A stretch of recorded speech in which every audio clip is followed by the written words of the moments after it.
Well, hello there. Welcome again to another episode of Southern Mamas Be Like. I'm Eva Marie Everson. I am Southern born and bred. You know, we don't raise our children. You bred your children, I guess you could say, because you raise your cattle. But yeah, anyway, you rear your children. I'm Southern born and reared, I should say. And so is my good friend, my Southern sister, Jane Jenkins Herlong. Let's welcome her back. Hello. There she is. There she is. That's so funny you said that because Daddy would say you raise crops and you rear children. That's right. Yeah. I always heard you raise cattle and you rear children. Yeah. Yeah. But Southern born and bred, that's pretty accurate. And you know, you can take the girl out of the South, but you can't take the South out of the girl. And I just heard that line on Sweet Home Alabama. My husband and I were watching that the other night just for kicks. And they said that, and you know, I heard that and I'm like, it is so true. You can take the girl out of the South, but you can't take the South out of the girl. And I would not want to lose my Southernness. I love my Southernness, and it's got its quirks. Yeah. And every history has got its bad moments, but I just love the fact that I'm Southern born and bred, Southern born and reared. Eva, you remember the story I told you about my friend in Edgefield that their daddy moved up north because he was with the Texas. Tell that story, Jenkins. It's so funny. It's so dang funny. Talked about you can't take the Southern out of the girl. And the mama would sit there, and before they did their homework, now they moved, and they were living in Maryland. And the mother would say, all right, it's time to do our Southern homework. And she'd say, all right, everybody say nice. And we say it how? Nice. Nice. Nice. Right. Has your mother name? Yes. So, yes, ma'am. No, ma'am. And they practiced their Southern words. Absolutely. Said, that is the funniest thing. Their mother was passionate about keeping the Southern flavor in her children. I love that. Yeah, I do too. So we were talking earlier, just, you know, off camera about when we were pregnant, the things that our mother said to us, you know, because there are certain things that Southern mamas pass down to their girls when they're pregnant. And my mother's only really major concern was how much weight I was going to gain. Because I mentioned this earlier, my mother was very small, very tiny. She never even looked pregnant with me. And in fact, my father told me that a week, you know, like a few days after I was born, he was downtown grocery shopping because he had to. And somebody said, well, where's Betty? And he said, well, she's still in the hospital. Why is she in the hospital? I said, well, she just had a baby. She had a baby. She hadn't looked pregnant this whole time. So then sometime later, I saw a photo of my mother pregnant with my little brother. And she was based on, you know, the picture. It was Easter Sunday. She was probably, well, I take it back. It wasn't necessarily Easter Sunday, but it was at some point after Easter.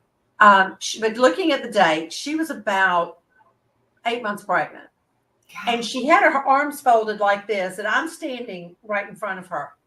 And there's just this tiny little bulge, and she's 8 months pregnant. Good grief. When I was 7 months pregnant, she came to see me. And I opened the front door as soon as she pulled up. I opened the front door, and my belly came out on the front porch about 10 minutes before I did. And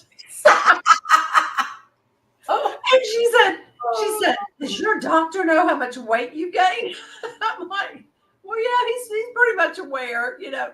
But I so foolishly thought you were going to have, you know, I was going to have this baby and all that weight was just going to disappear. Well, that was fun. Yeah. And that didn't happen. But she never really gave me a whole lot of like crazy advice or anything. But one thing that did happen to me was I was standing out on the front porch, and someone had given us a horseshoe for good luck for the house.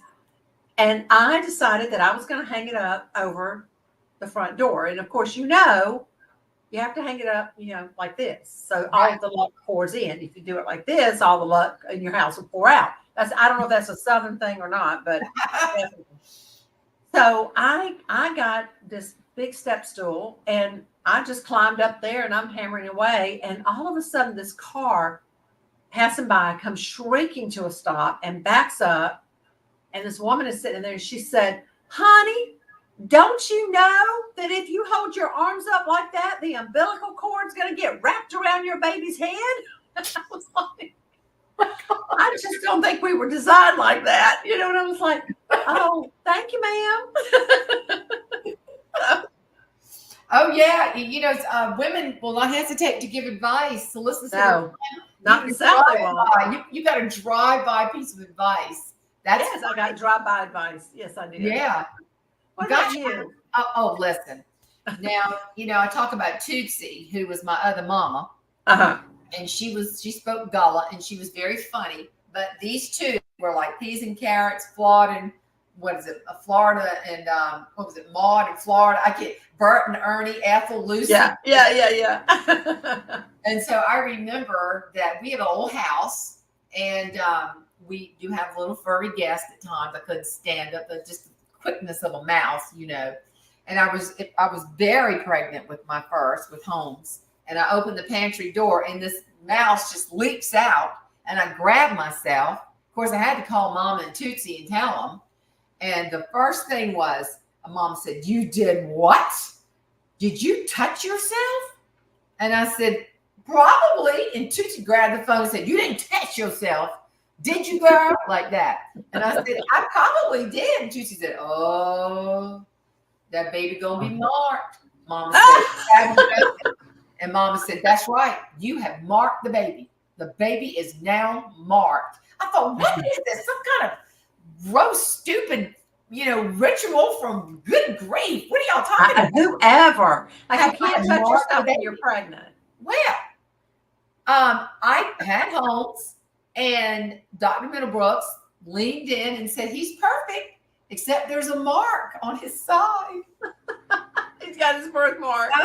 Because Tootsie's theory and Mom's theory is because I touched myself and grabbed my pregnant self, that I have marked the baby in the exact place that's where the birthmark was. They always said that. And Tootsie was changing diapers. She said, So you knew it had to happen. You laughed. It had to happen. Right. Yeah. So that was several things. And speaking, I don't know, I guess it was back then because when Mama was pregnant with me, she wanted to wear a brand new suit home in her size 8. And Mom said, when you were born, you were so hungry, you started gnawing on your arm. And there's this baby piece of skin that we had to pull. It's like a suckerfish. I said, Mom, I think you was starving me to death because you didn't want to gain any weight. Right, exactly. But that was the big thing back then. I mean, they did not want you to gain a lot of weight. No. I mean, I remember even with me, it was 25 pounds, but I far exceeded that. Oh, yeah. Well, with Dr. Watson, which is funny because he really was Dr. Watson, he always said, every pound you gain over 25, you're going to keep it for the rest of your life. I said, well, Dr. Watson, he was right. Living proof. Yeah. And my mother, she was like, she was just so tiny and she struggled to keep her weight up. So now I just haven't had that issue yet. No. So anyway, no. Yeah, but you know what? In the comment section, please, let us know some funny stories that your mama said to you when you were pregnant, ladies. Obviously, ladies. We would love to hear some of the funny things your mama said to you, or maybe your grandmothers, or if you had a Tootsie in your life, or anyone who gave you those sage words of advice about being pregnant. Don't touch yourself. Don't raise your hands over your shoulders. The whole 9 yards. I want to hear about them. And until next time, we're gonna say bye-bye for now.